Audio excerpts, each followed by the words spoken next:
Well, good afternoon, good morning, good evening, wherever you are, what time of day, what day you're watching. This is Crypto Talk with Brianna and Scott. I am Scott, and welcome, Brianna.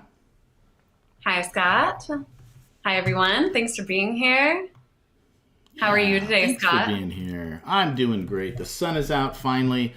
The bright snow is just glistening. It's cold. It was 0 this morning, and it's about 17 right now. But I love it because the sun is out. Because there have been about 2.5 weeks of no sun. So I just moved back to Montana, and this was bringing back memories of a very long winter growing up here in Montana. And I haven't been back for like 35 years through a winter. So I was glad to see the sun come up. Yeah. Same here. The sun makes a huge difference. And, it's I can relate it to kind of how I felt over the last couple of weeks with everything that's been happening. I don't know about you, but for me, I finally got to the point where I was like, I can't read anymore on this. I can't watch anymore on the SBF, FTX stuff. I just told myself, okay, I'm going to wait a little bit and then I can catch up in a couple of days because every minute, every hour, there's just this news that is like, what is going on? But then I kept finding myself, I'd be like, how did I get into this article? Now I'm reading this whole article, and I'm like, I just can't keep up. And it's all that's happened, is unfortunate. But I am finding the silver lining. I'm finding the sunshine in that. Good. And I think there's a lot of good that's going to come from this. And maybe we'll get into that here today. We will. We definitely will. Yeah, before we get started here, my good friend Sandy Archer says hi. Hi, Sandy. She says, hi, Scott and Brianna. Finally caught alive. Good, Sandy. Good to have you here. Hi, Sandy. Yeah, this will be fun. Hopefully you can stay around. If not, watch part of the replay. So it's good to have you. And just that reminds me, if anybody else is watching and if you get on, come on, say hi. Give us a comment. We'll say hi if we see you here. Even if you're watching it on the replay, say hi, give us a comment. Let us know what you want to talk about, different areas of crypto. I mean, right now, it's hard not to talk about the FTX calamity, implosion, whatever you want to call it. And we've been trying, like last week, I keep saying, we're going to wrap this up. We're going to wrap this up. But it doesn't wrap up. We're learning more and more things. And what I find really interesting, Brianna, is that the Main Street press has really picked this up. And I think they see this as a really juicy news story, with lots of intrigue and, this, maybe some fraud, maybe not, but you've got one of the things I'm seeing a lot of is I think they're really interested in this whole thing about Sam Bankman-Fried. He's in the Bahamas, kind of living in a frat house with a lot of young kids around him. His mom and dad, who are both lawyers, are kind of there involved in it. His girlfriend, Caroline, was the CEO of Alameda Research, which also is, in the mix of all this stuff. So it just seems like there's all sorts of news. And unfortunately, when the mainstream media is picking this up, they're not painting it in a good picture. They're not painting crypto at all in a good picture. And they're lumping it all together and just saying crypto. And that's one of the things we're going to kind of tease out today a little bit more, is the difference between really what's happening here and where else, in crypto that really good things are happening. And it's just not fair really to lump it all in there. Yeah. So let's just talk about that. I've got a couple of notes that I want to actually just kind of refer to. So right off the bat there, I wanted to make a comment on one of the things, like I said, that the mainstream media is picking up on is this sort of young, they're around 30, Sam Bankman-Fried's 30, and it's just, they were very inexperienced, apparently. And what has come out is that the new CEO, I'm not sure who he's appointed by, but he does this, right? He did this for Enron, does this for a lot of failing corporations, comes in and kind of cleans house and tidies up or whatever. And when he started looking at the books, he was just shocked. I mean, he was really he couldn't believe how much, I don't know what the word is, but the accounting, they didn't have good accounting. They were winging things. Apparently, I don't know if you saw this, but a lot of the contracts or I don't know if they were contracts, but decisions made back and forth, and even payroll, was the fact that he was doing it with apps. So they'd be conducting business with apps that would automatically delete the message after a certain amount of time. So there's nothing to go back on and look at a paper trail and find out really what went on. So again, was this just a young culture who likes to use, the new apps, or was this a calculated strategy by SBF and the team to not leave a paper trail? So what do you think about that? And what do you think about this whole notion that this was just this was a big frat party, and they just didn't treat it with the seriousness? But what I find interesting about that is there were some very shrewd, successful moves early on that got them big, and they got into big deals, and they were able to really, their software was solid. FTX Exchange was actually a pretty good one. People liked it, and there was enough things that people liked that they started using it. What do you think about this whole thing about this young tribe that was able to just not only pull a fast one over on us, but also they had no business really conducting business at that level, is what this guy said. It's all really interesting. I'm kind of trying to piece it all together, and then media from all different angles can, tie in all these webs and, portray certain things. I mean, they are very young. Just me watching that Caroline, the Alameda Research, I watched a little bit of her and read a little bit about what she said about her role. Even just listening to her speak in this interview that she had done, and I'm not quite sure when that interview was performed, but she was speaking about trading, and even just listening to her level of expertise right there. It didn't appear to be there. Or at least she wasn't conveying that there was any level of expertise, and how she got involved in this whole scenario, being appointed CEO of Alameda Research. And some of the statements that she made was that her decision-making that was put on her was terrifying. The amount of decision-making that she was allowed to make on really big things was terrifying. And I don't think she knew what she was getting into. Sandy says she said she didn't need math skills. That's true. She said she used basic arithmetic that you learn in elementary school, and just her level of the amount that they were handling. I think, I don't know. This is just me, my view right now at this time. I think that we did have these young, smart. I think SBF is probably just very, very smart. And I think this is what he knows. I mean, I don't think he was this like evil person in this, that was like infiltrated everything and just put himself in here. I think he was put there. I think there may have been other things happening behind the scenes. It appears that way when it comes into some of the ties with Gary Gensler and with just all these other ties that kind of rope in this web. But I don't. So did you? Know. The tie is this. We got to say this.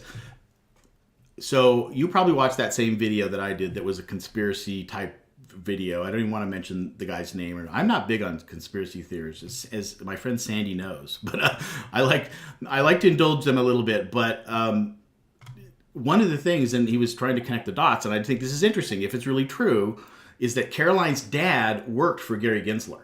Did you pick that up in that dot?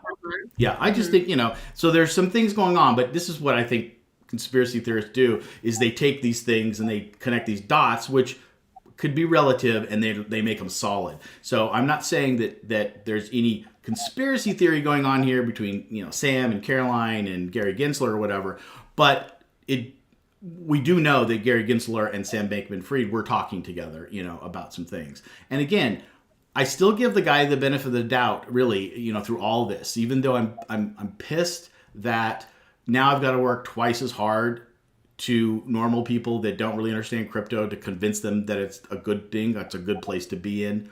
On the other hand, as we'll talk, towards the end of the show, I think there's some good things that are going to come out of this. Hopefully we've learned a lesson, at least for a while, because, people, we forget and things come on. So we'll see. So yeah, Sandy says, yeah, she's like, she's into the conspiracy theory. Yeah, she is. You've got some interesting conspiracy theories, Sandy. but Sandy, maybe you can take this one on and, see if you can come up with some really fun conspiracy theory. We'll have you on. We'll let you talk about it. But anyways, yeah, so go ahead. Sorry to interrupt there, but I just want to make sure that, there are some, and that's why this story's juicy and the mainstream press has got a hold of this big time. I can't tell you, because my dad has pretty much Fox Business News all day long, and every time I walk by the TV, there's something about FTX on Fox. Yeah, there's so much. I don't even, it doesn't end. And, I was reading this whole Twitter thread. It was through a personal messenger, and I don't know who this person was who reached out to SBF. And so I was kind of reading through that whole conversation. That was interesting. There's a lot of interesting stuff. For me, I just reached the point where I was like, okay, it's too juicy. I like to get into the thick of things sometimes, but I also don't want to waste and drain my energy on things that aren't personally affecting me too much. It does affect me. I have to look at this and say, okay, there's a lot that was going on here. There's so much, and it's just too much. And I can develop my view now upon that. And then, but when it comes down to it, all my assets are in self-custody now, and I feel good about that. There's a huge learning lesson, when it comes to people who just get comfortable again. Actually, I made a huge mistake. I'm going to just say it right here. All right. Confessions. It's my confession. When FTX there was that initial announcement, it was going under. And let me tell you guys, I've been waiting for so long, since the spring to reinvest. I've just been sitting here for the right moment. I just know it's coming around the corner and waiting so patiently for the right time. And then right when that happened, and then when CZ said that when I saw that they were going to possibly buy FTX, I was like, okay, so people are scared right now, but this is all going to bounce right back. So I placed in some investments right there, too quick, from Coinbase, because I have this weird thing about me where I started in Coinbase initially, and I just have that habit, it's my comfort zone. I always place my investments from my phone, even though I move it out. It's just my comfort zone. And so I did that. That's very normal. And then it was stuck. So then I couldn't move it into my ledger. because Coinbase was holding it for up to 5 days. And I was like, oh my gosh. And so now we're being told to get everything out of the central exchanges, which I am all about getting everything off of there. And I'm stuck there for 5 days. And I was just like, I'm praying here. But I did. I got it all into self-custody, and it feels so good. And so I'm kind of just focusing on that. And then I'm like, okay, I need some positivity here going on. So, but yeah, it's crazy. We'll have to get to that. We'll have to get to that, but I just, there's too much juicy stuff here, but so I want to talk about that a little bit. So it's interesting because, you know, I have a crypto school, Crypto for the Rest of Us, and I teach new people how to get into crypto, and I teach them how to get in really as safely as you can, and we use Coinbase, and then I teach them how to move it to their wallets, to their hot wallets, and then potentially to a cold wallet, and I talk about that a little bit. And it's interesting because I've been doing this for about 6 months now, and I'm learning along the way, just the more I use, the more the market happens, whatever.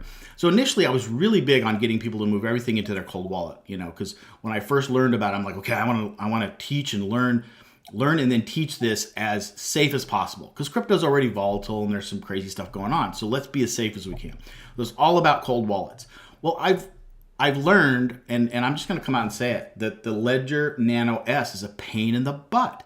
I'm just going to say it, because it really is. And so I didn't realize how much it was, because you're dealing with these little tiny buttons on here to try to get it. And so I'm like, this is a pain in the butt. I don't recommend people even do this. And I started thinking, the chances of somebody maybe losing their keys, losing their password and their key phrases may be greater than one of these large exchanges going under. This was months ago. And so I had pivoted and I said, okay, we're going to learn how to use a MetaMask wallet, but I thought, let's just leave it on Coinbase, we'll be fine. And when I teach people, we start off with very low amounts of crypto assets, just to get used to it. So we're not talking about thousands of dollars. We're talking about a couple, sometimes 50, 60 bucks here. But I wanted to teach them, right, the correct methods. And so basically, after the FTX thing, I'm like, oh, okay, nope, yep, it's just not worth it. And even though, again, I'm comfortable with Coinbase, a lot of people are, but people were with FTX. Nobody saw this coming, which is amazing. I'm sure there are people that will come out of the woodwork and say that they knew, but for the most part, I considered FTX of one of the big ones. I just didn't use. I actually had about $130 in there that was just in this little test scenario that was with an AI bot that I was messing around with, but it was nothing significant. So I had gotten lazy in my moving my assets off of Coinbase, and I thought after that I'm going to definitely do that just to be safe about it. But I had to pivot with my students and say, okay, let's move it off into this wallet, and so it is interesting. You do have to keep up on the market and make decisions as the market and things change. The other thing that what's interesting about this, I'll just throw out there, is that once I got them comfortable with buying Bitcoin and moving it into their at least hot wallets, then we were going to go on into a little bit of DeFi. So I was going to teach them about DeFi, and we were going to do a very simple. And I thought, well, right now I still think Nexo might be the simplest for them to understand and probably the easiest to invest in. Oh, that was up till this. Then I just realized, and in studying this and talking about it and reading about it and just the whole thing, I think a lesson that all of us in crypto relearned was there's no reason to really keep your assets on a centralized exchange unless you're potentially staking, or if you're trading, of course you need to. And so if you're doing those specific things, you have to look at that risk and say, is it the risk worth it? Of course, to trade, you have to be, to move your funds back and forth. But you can still keep a bulk of it out and then only move the amount you're going to trade in, kind of like you were doing, or invest or trade or whatever you're going to do. So I basically came up with the phrase. It's like, why take the risk if you don't have to? So first, assess what you're doing and what the risks are of the multiple options that you want to do, and just take the least risky option, because crypto is already volatile. So that really puts me in this stage of, Although I may want to, like, I really thought I'm going to keep my Bitcoin and my Ethereum on an exchange and stake it. And I was thinking, why not, right? I know I'm keeping these for the long run. I don't have to sell it, but I can earn it. So now I'm rethinking this. I'm like, okay, well, how important is it for me to really earn that 4% by staking my Bitcoin or my Ethereum? And it's not very much. So I'm out of that game. Now, the good news is there's this whole thing called DeFi, decentralized finance, which I'm partaking a lot in. And I'm doing a lot of decentralized finance, which doesn't touch these centralized exchanges at all. Once I get my crypto from Coinbase into crypto, I move it over to my MetaMask wallet. Now I'm in the decentralized world. Nobody controls it. I control and own it all. And then I move it into smart contracts. Now, the risk there is once my funds are now invested in a smart contract where I'm earning an interest rate, a good one between, lowest 4 or 5% up to 20% on stable coins, right? So a pretty riskless, situation here. Those smart contracts do take custody of my assets. But the question is, there's no central authority that's controlling them. There's no business that can go bankrupt. So I can't lose my funds that way. So, but the only way I can lose my fund is to get hacked. So there is that. And so kind of back to where we started 3 weeks ago, we were talking about regulations. And one of my biggest concerns was, how do we protect people that have their money in decentralized finance from getting hacked? That's not really necessarily regulation. And I don't believe that regulation needs to be at all involved in decentralized or definance crypto. But at the time I was thinking maybe some of this centralized CeFi kind of crypto could use some regulations. And it's controversial because a lot of people in crypto are just like, no, they're just like hardcore, no regulations, nowhere, no how. And I get this, but I do believe, and I think maybe people will start to see that these centralized exchanges that don't play by the decentralized rules, that's kind of weird to say because there aren't as many rules in decentralized because the code is the contract, code rules, right? And we don't need to be regulated inside of decentralized crypto because the code regulates itself, if you will, right? So, kind of long-winded, but so there's an issue now that I think we're going to learn. There will be clearly some, regulators are going to come swooping in here after this FTX situation. They're going to want to regulate. So what we have to do now as proponents of crypto and the crypto community is, there needs to be some regulation, but we just can't let them go overboard. Because as I'm seeing on Fox News, they just lump it all together and say, oh, this all needs to be regulated. And so what we don't want is them to just regulate and create the same traditional financial system, but now using crypto assets.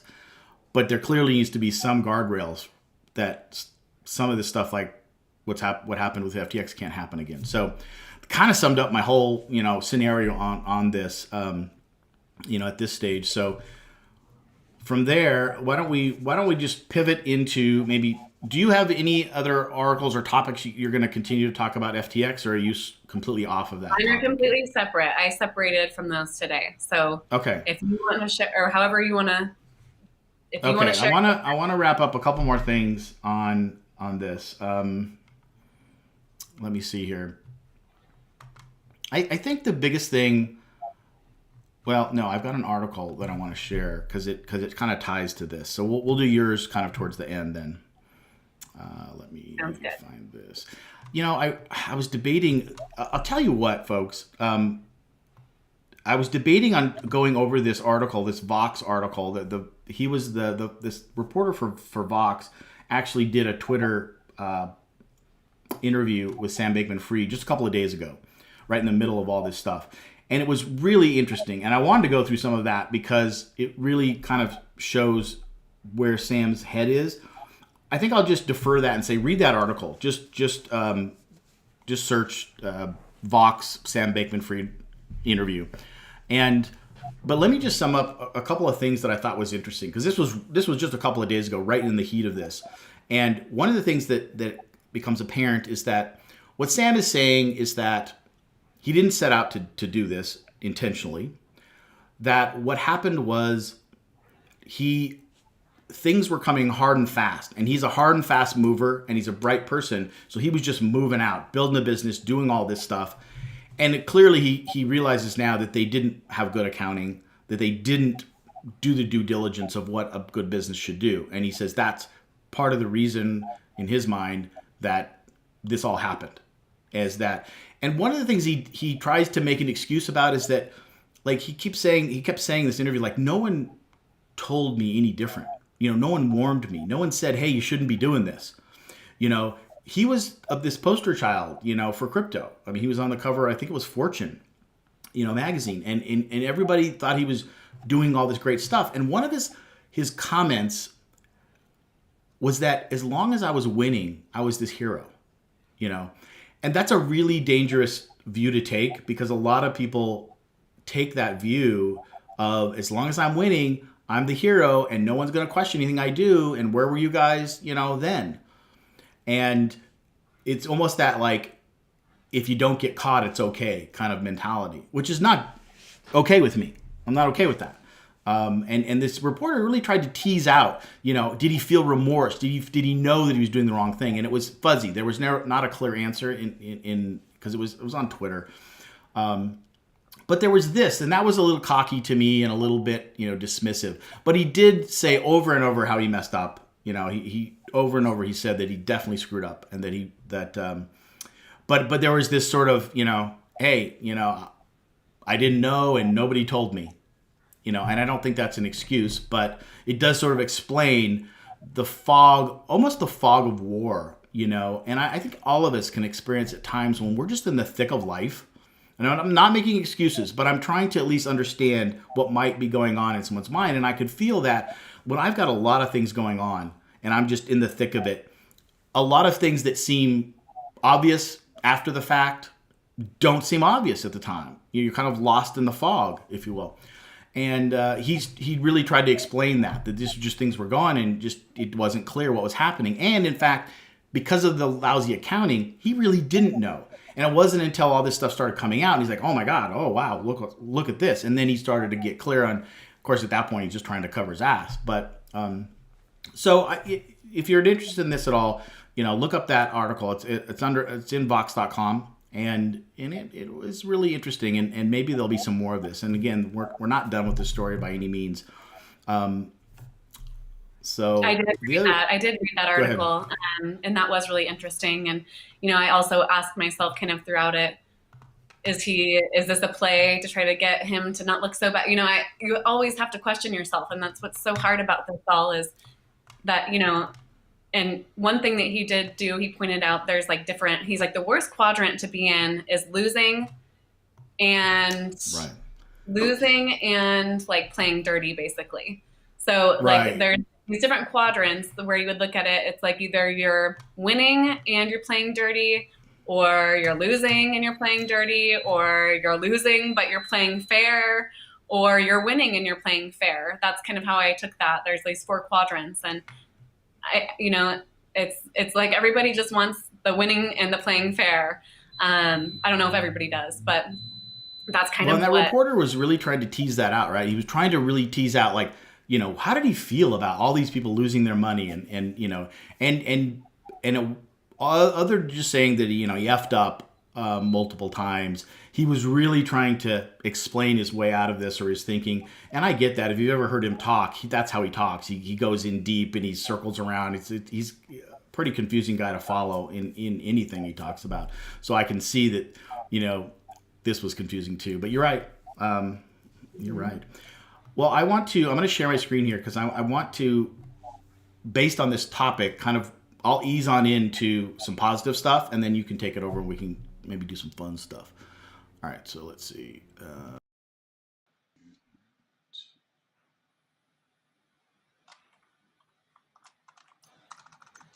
All right, so get this bigger.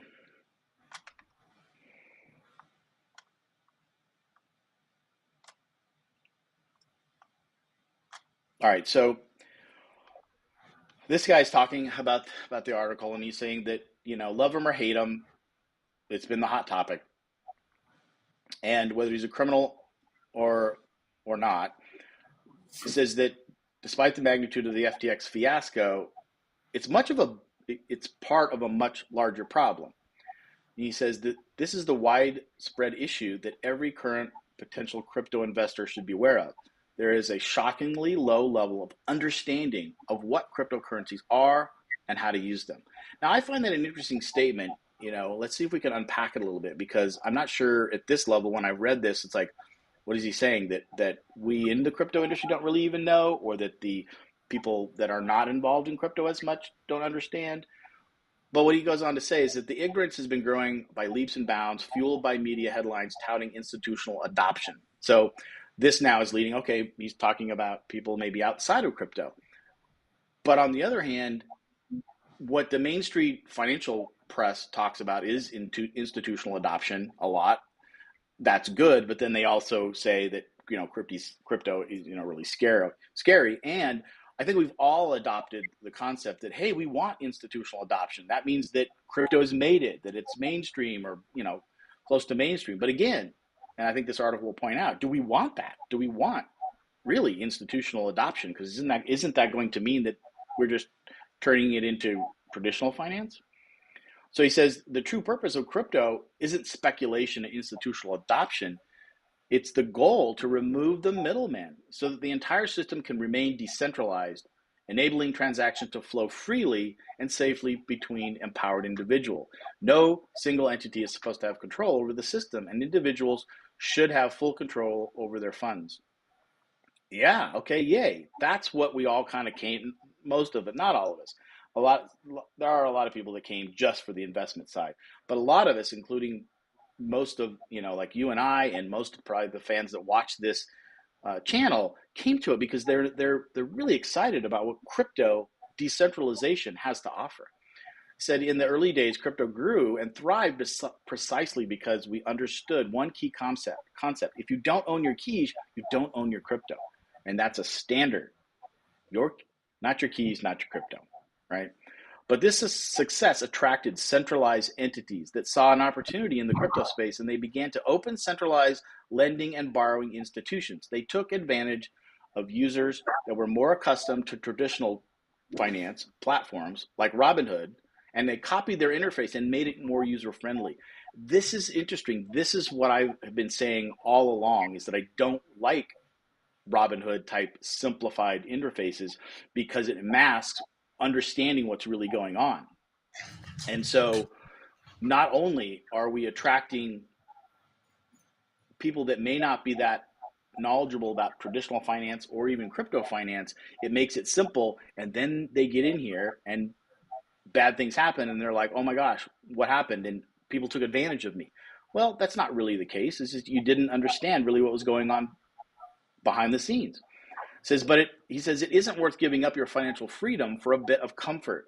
The cost of depositing and storing your assets on these centralized platforms is sharing your private keys with them.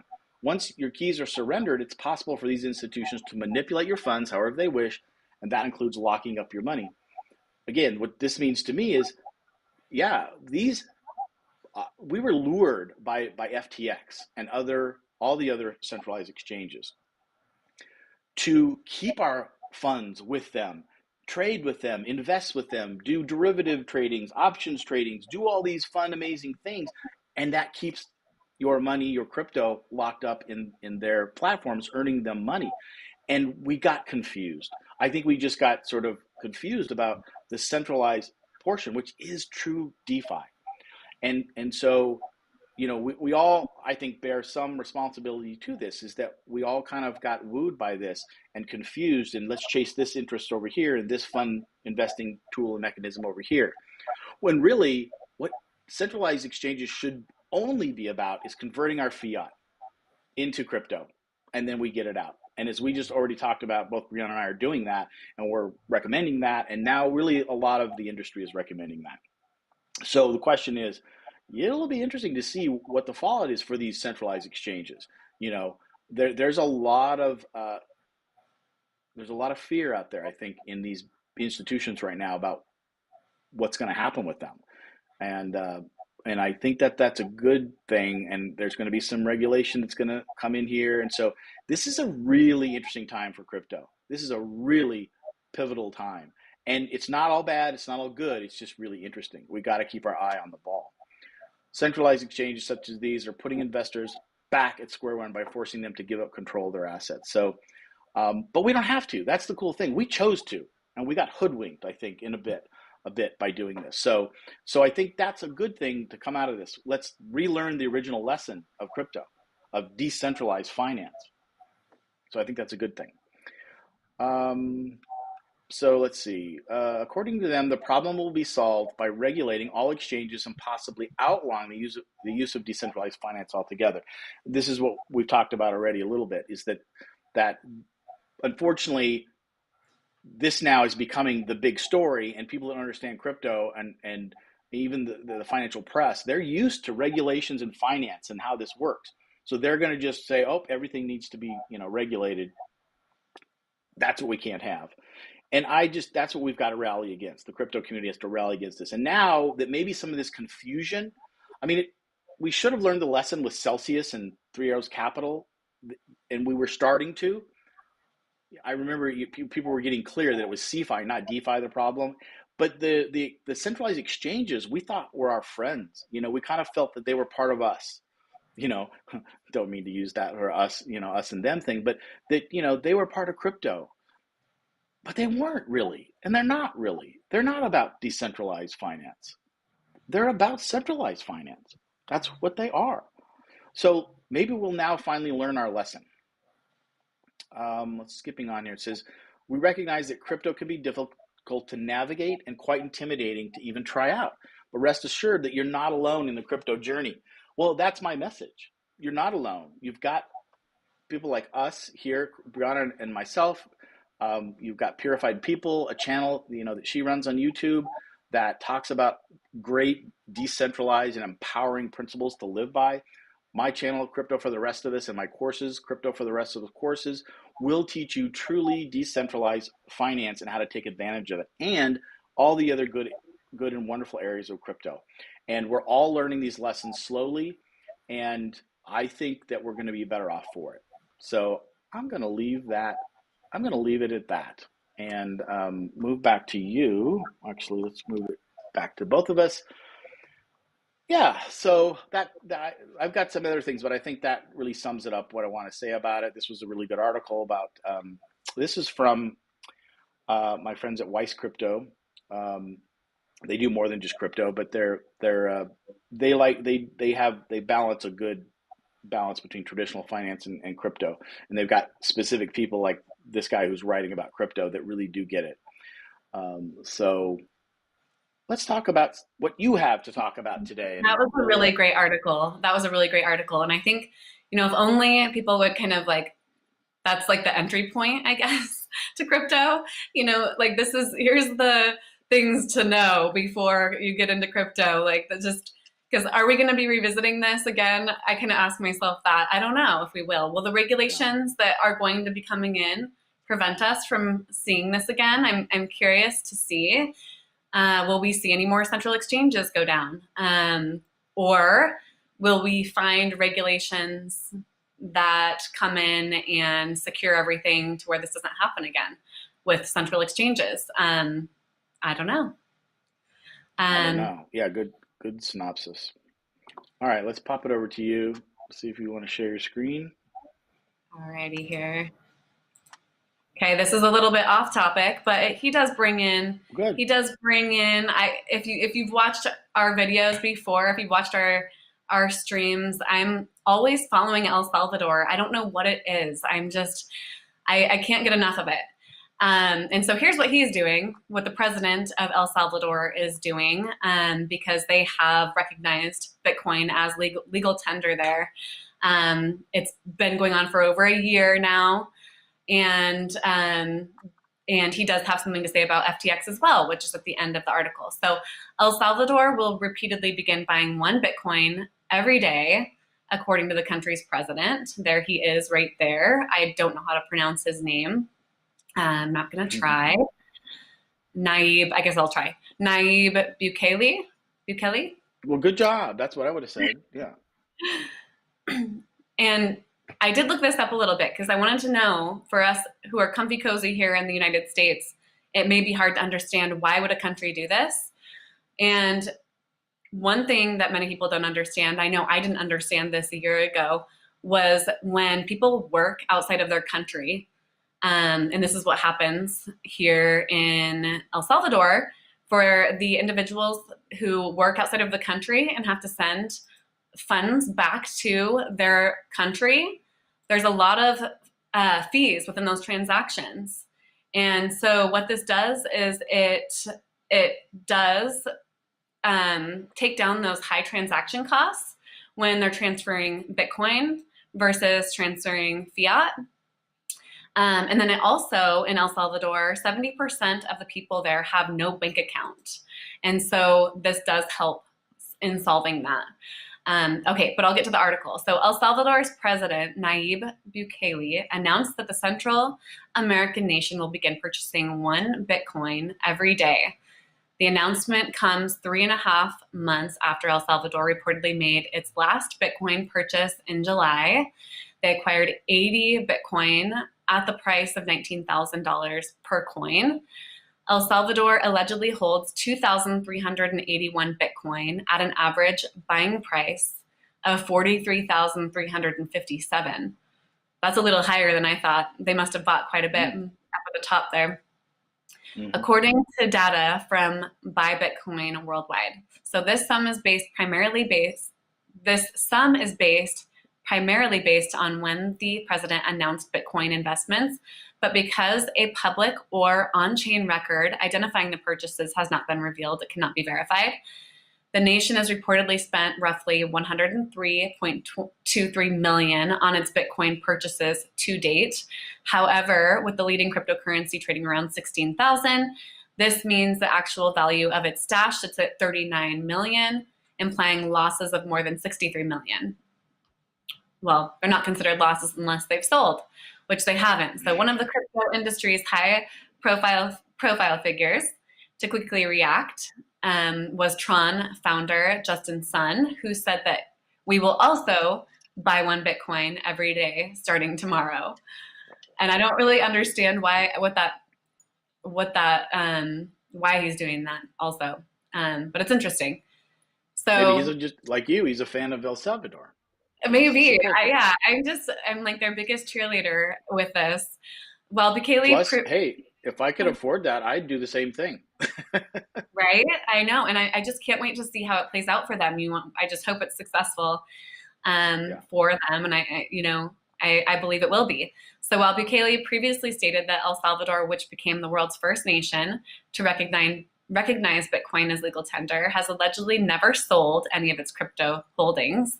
He's never shared the wallet addresses associated with the previous purchases. And so when he bought 80 Bitcoin this summer, the president only shared screenshots of the purported transactions, suggesting that El Salvador was using a centralized exchange to execute the orders.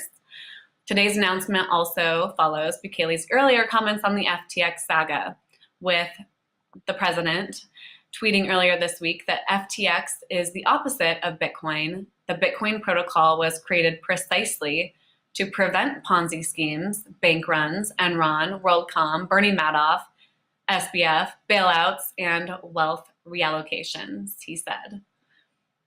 So I found that to be an interesting article. And that's a good point about Bitcoin. I kind of forget about Bitcoin. I'm a big lover of Bitcoin, but I'm just really more involved in DeFi because to me that's where the action is. But yay, Bitcoin too. And I think that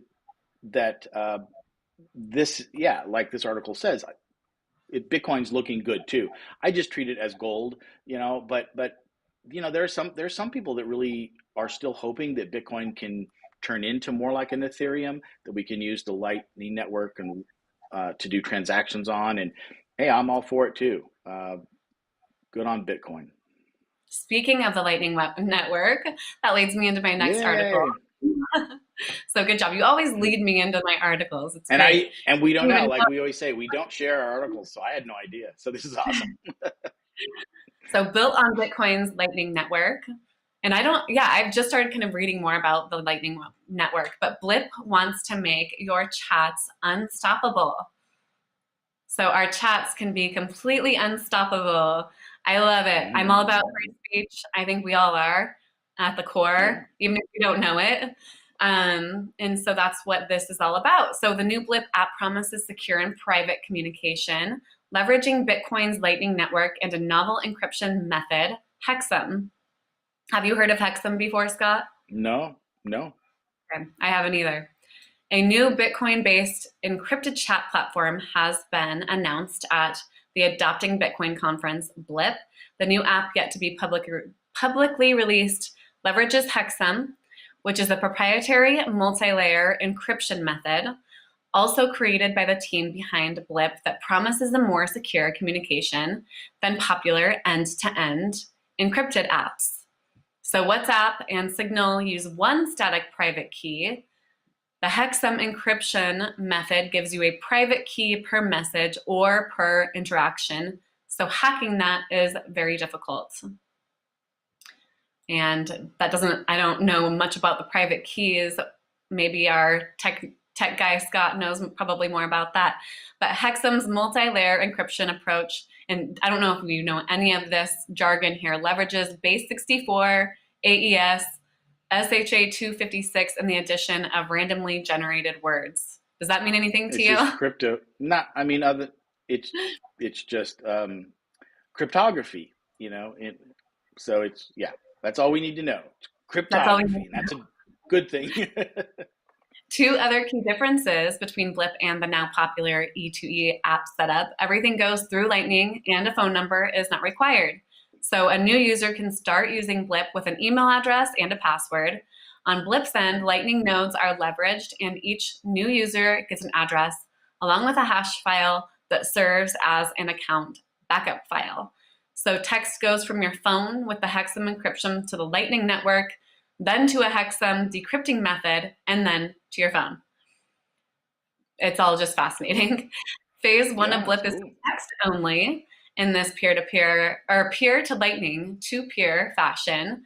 Phase two includes video calls and voice messages, for which the connection handshake happens on Lightning, and the rest goes through Tor network, leveraging BitTorrent technology. Creators of Blip explain that the idea behind the project is not only to provide anti-fragile means for unstoppable communication, but also serves as a driving force of Bitcoin adoption. We talk about adoption, and the most part people talk about the price, whether it's a store of value or a medium of exchange, but there's not enough discussion about the power of the network itself. We might have to 3 or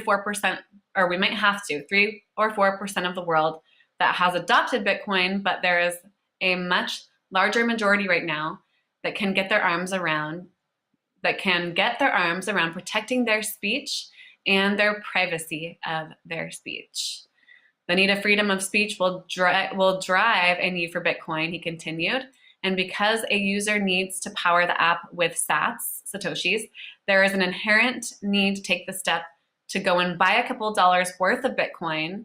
So you have to go in and buy a couple dollars worth of Bitcoin, and for 50 cents or a buck, you can power up the Blip app and have absolutely encrypted communication. That's interesting. Cool. To encompass these use cases, the team behind Blip also announced other applications, including Blip Freedom and a Lightning wallet, all of which also leverage Hexam. And then that's also detailed in the article below. But I'll stop there.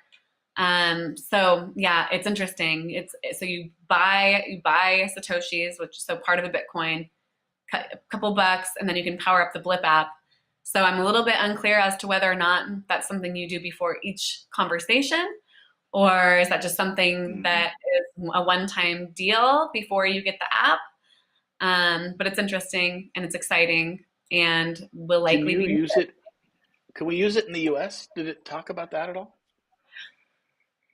That's a good question. I didn't see anything about that. It's not released to the public yet, and it did say, I believe, in a couple of weeks. But that is a good question. I'll have to research that further. Well, I was just thinking. I think you should. That should be your assignment. To go sign up for this thing and start using it. Or I yeah. will. I will.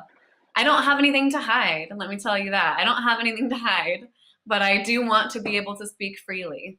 And Yeah. so, but yeah, whether I would use it regularly or not, I don't know. I guess time would tell. But I would like to know what it's about. So maybe I will. I'll give it a shot when it comes out. Yeah, I think that stuff like that is cool. My only concern right now, and I think, the more that we understand these applications that are tied to Bitcoin, is I don't know if I want to spend my Bitcoin. And this is what's Yeah. so interesting about it, because Bitcoin, it's multiple things, right? It is this amazing network that ushered in crypto, if you will, and it's very secure. And its main creation was for creating a new currency, so that peer-to-peer transfer of value of currency could happen without a centralized authority, which is all cool. But it's turned out to be this store of value, this sort of, I'm keeping it because it's gold kind of a thing. And it's interesting because I don't know when this sort of transitioned, but think of it like it was created in 2009, and then all these nerds, were in 2010, 11, maybe 12, were all playing with it, and it was growing. And then I don't know, maybe 13, 14, 15, it started being adopted by a lot more people. And in that period, they were, I think, especially early on, they were trying to make it a currency, right? They wanted you to be able to pay for things with Bitcoin. And then along the way, it it just kept rising in value. And at some point, people are like, hey, I don't really care about that. I just want to hold it and use it as a store of value, because I think it's so valuable that it's going to continue to go up in price. And then and at some point, by the time I get into crypto, to me, Bitcoin is digital gold, and I do appreciate and understand how it was created, why it was created, and the potential ability for that. But right now, I don't even know if I want to spend 50 cents of my Bitcoin, because that 50 cents could, if I keep it and it goes up to, 100,000, would be a lot more than fiddling with an app. So people, I think I haven't seen any good, uh, analysis on this, or, about that difference. There's another app that was similar to this, that uses Lightning Network, that actually does transactions, so that if you have a terminal, I don't think you even need a terminal. So you've got software at a store or whatever, and then you've got your phone, and you're in this uh, transaction network, kind of like Venmo, right? But it has a layer on top that uses Lightning Network, so it can communicate back and forth quickly, but it still uses the Bitcoin network for all the security. Again, it's kind of like Ethereum, where you've got layer twos that are speeding up the transactions on Ethereum, but they use the layer one of Ethereum for all the security and the settling of the transactions. I don't know really how that exactly works, but it works really good on Ethereum, and apparently this transaction network works really good on top of Bitcoin. But what's funny is that these aren't becoming widely adopted. You don't hear a lot about them. They're out there doing their thing, and maybe they're just kind of trying to build their use case, because I know they have customers. And but it's the crypto as a whole, the community hasn't really accepted these things. But they're new, and I think it's fun that they're both happening, and that they're all using basic blockchain technology, and for the most part decentralized technology. And so I'm all for them to rise up, and again, this industry is so new. We have no idea what the players are going to be, what technologies take off. Bitcoin could easily overtake Ethereum as an application running blockchain, which it is not now. Ethereum is the game when it comes to running applications on top of it, right?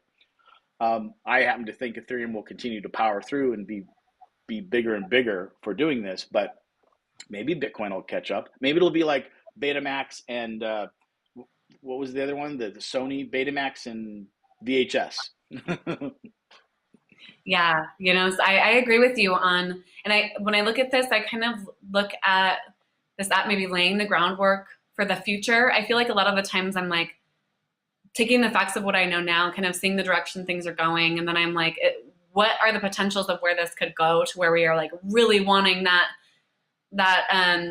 somewhere to be able to, how speak if that's taken away anymore. And if things kind of continue to go snowball down in the direction that they are. But I also agree with you on spending Bitcoin. And that's one thing I love about it is it's totally made me value money in a different way. It's totally made me place value on that, where you would really consider, and if we were really using Bitcoin, if that's the world we were in, if we were in El Salvador, it would be a lot more difficult to go spend $6 on a coffee. I would think about that more. I wouldn't just be like, okay, yeah, just six. I wouldn't just be sliding the card. You think about it a lot differently. It is one thing that I really appreciate about it is that it makes me think about everything that way now. I've started to really look at my spending as I could be investing this money into Bitcoin, which I never sell my Bitcoin. Or I could spend, or I can go drink this $6 coffee, and so it's really helped me to shift at least my perception of just value and money in general. And so, yeah, it's interesting. I don't know. We'll see where we are in the future. About this. Yeah, we've talked about this, before, how for both of us, we've become much more interested in and probably smarter about traditional finance since we've gotten into crypto, because a lot of it is currency investing, and we came to the world of crypto investing really before we knew more about traditional finance. We kind of all know about it in general, and we've all used banks, and we've all probably bought a stock here or there, or had some stock given to us or something. And maybe even have, like I've got a 401k that turned into an IRA, and I've got, some, stocks here and there, but I didn't really pay attention to it. I really didn't know what was going on. I was just kind of like, oh, that's in the future. I don't have to worry about it much. And for me, I really look at crypto as a second chance for me to save for my retirement. So not a lot of people you think that or use that, but it's a way to catch up. It's really the only way. Where else can you earn 10% interest, or 100% interest sometimes? Where else can you invest in a gold-like product without having to go through all sorts of crazy stuff in the gold markets and deal with that? So as long as we don't get caught up in the craziness of all this stuff like FTX, again, this is, we are sort of winding this down. We'll be talking about it more because it'll be in the news. But as far as the unknown, the craziness, we're kind of like, okay, what lesson did we learn here? What I think that's a good place to be in right now. Is like, what lessons are we learning? What can we, do less of that's not productive and helpful for us in the future? And what can we do to continue to have fun, to make money, to feel empowered by now having 100% control of our finances? For the most part, that's the goal, right? And not be controlled by banks and by organizations, and it's just a hell of a lot of fun too. It's like before the show started, Brianna and I was talking about how I had been trying to find a blockchain game to kind of get into, because I'm not a gamer. I don't really play a lot of games, but I'm interested in how blockchain and gaming are merging together using NFTs and crypto assets as part of the basic of the game. And I finally got into one last night, actually. And you have to buy an NFT to actually even be able to download the game software. And so I finally did that, figured that out, downloaded it, and started playing it. And I was just telling Brianna, it's like, it was kind of fun, but I remembered why I don't like playing games, because I spent an hour trying to, get past this one level, and I get killed, and now I have to start over again. I'm like, damn it.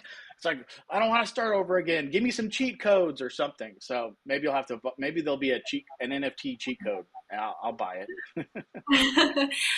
And for anybody who's watching, if none of this is making sense to you, it is the time to learn. For me, finance, that sounded like the most boring thing I could have cared less about, wanted nothing to do with it. It wasn't going to affect me. I didn't need to learn about this. It is the time. Let me tell you what, It's the time to learn, and it is fun.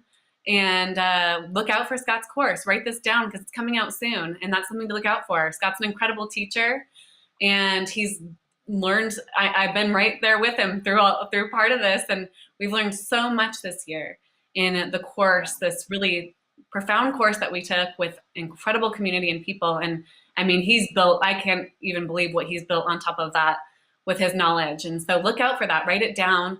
We'll be talking about it.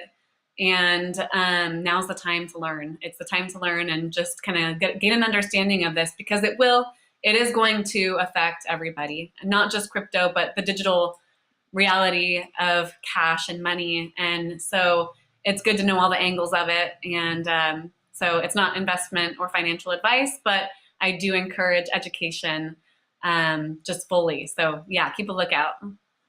All right. Well, couldn't have said it better myself. Thank you. Thank you.